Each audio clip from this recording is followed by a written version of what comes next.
Shalom, selamat pagi Bapak Ibu Saudara yang dikasihi Tuhan.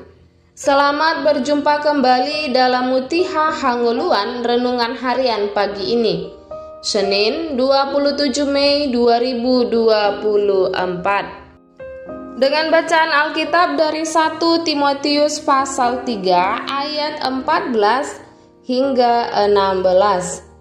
Yang menjadi ayat renungan harian hari ini adalah 1 Timotius pasal 3 ayat 16, demikian firman Tuhan. Dan sesungguhnya agunglah rahasia ibadah kita. Dia yang telah menyatakan dirinya dalam rupa manusia, dibenarkan dalam roh, yang menampakkan dirinya kepada malaikat-malaikat, diberitakan di antara bangsa-bangsa yang tidak mengenal Allah, yang dipercayai di dalam dunia, diangkat dalam kemuliaan. Ibadah sejati. Sebuah lirik lagu rohani berkata, ibadah sejati jadikanlah persembahan. Ibadah sejati kasihilah sesamamu. Ibadah sejati yang berkenan bagi Tuhan, jujur dan tulus, ibadah murni bagi Tuhan. Dari lirik lagu ini kita mengerti bahwa ibadah yang dikehendaki oleh Tuhan adalah ibadah sejati yang tidak hanya dilaksanakan sebatas rutinitas belaka, tetapi sebuah penyerahan total dan perjumpaan dengan Kristus. Demikian dalam nas ini. Rasul Paulus memberitahu kita bahwa sesungguhnya agunglah rahasia ibadah kita. Apakah rahasia ibadah itu? Itu adalah Kristus. Jadi sebagai orang percaya yang setia beribadah, kita harus mengetahui dan akui bahwa ada hal yang sangat penting yang menjadi rahasia agung dalam ibadah-ibadah yang kita lakukan, yaitu kehadiran pribadi Yesus. Rahasia agung ini tidak dapat diperdebatkan. Rahasia agung ibadah ini tidak hanya tentang kepastian akan kehadiran Tuhan, tetapi juga mencangkup kepastian kehadiran karya atau pekerjaan Tuhan.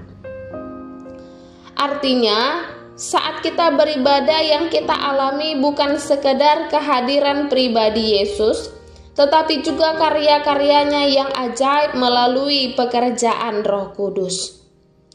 Jadi, ada karya Allah yang dinyatakan di tengah-tengah orang percaya yang berkumpul, bersekutu dengan sehati berdoa.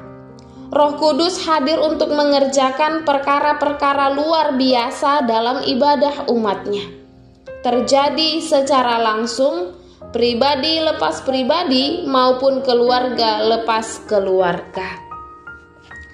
Ibadah sejati menunjukkan bagaimana para anggota jemaat harus hidup sebagai keluarga Allah. Tiap jemaat harus saling mengasihi sesamanya, menyatakan kebenaran melalui tindakan-tindakan kehidupan, pelayanan yang digambarkan sebagai tiang penopang dan kebenaran. Rasul Paulus menekankan bahwa bukan hanya sekedar melakukan perbuatan baik, tetapi lebih mendalam lagi bahwa ibadah sejati itu dilakukan berdasarkan keyakinan iman atas karya Yesus Kristus yang menyelamatkan manusia, serta memberitakan karya penyelamatannya. Saudaraku, mari dengan sungguh-sungguh atau sepenuh hati dalam beribadah. Kehadiran Yesus dan karya Roh Kudus harus menjadi prioritas dalam ibadah kita. Bukan tentang hal-hal lainnya, misalnya datang untuk menerima berkat atau mementingkan popularitas semata. Untuk itu biarlah kita menjadi berbeda dengan orang-orang dunia yang masih mencari kepentingan sesaat. Karena di dalam ibadah kita selalu mengalami kehadiran Tuhan dan merasakan kemuliaan Tuhan selalu ada di dalam hidup kita. Mempersembahkan kehidupan yang kudus adalah ibadah yang sejati. Kita berdoa. Terima kasih ya Tuhan, Kami bersyukur dapat mengenal Engkau sehingga kami dapat merasakan kehadiran-Mu, dan bimbinglah kami untuk selalu hadir di dalam ibadah kami. Amin. Renungan harian hari ini ditulis oleh Vikar Pendeta Rismai Pasaribu STH. Demikianlah renungan harian hari ini. Selamat beraktivitas. Tuhan Yesus memberkati. Shalom.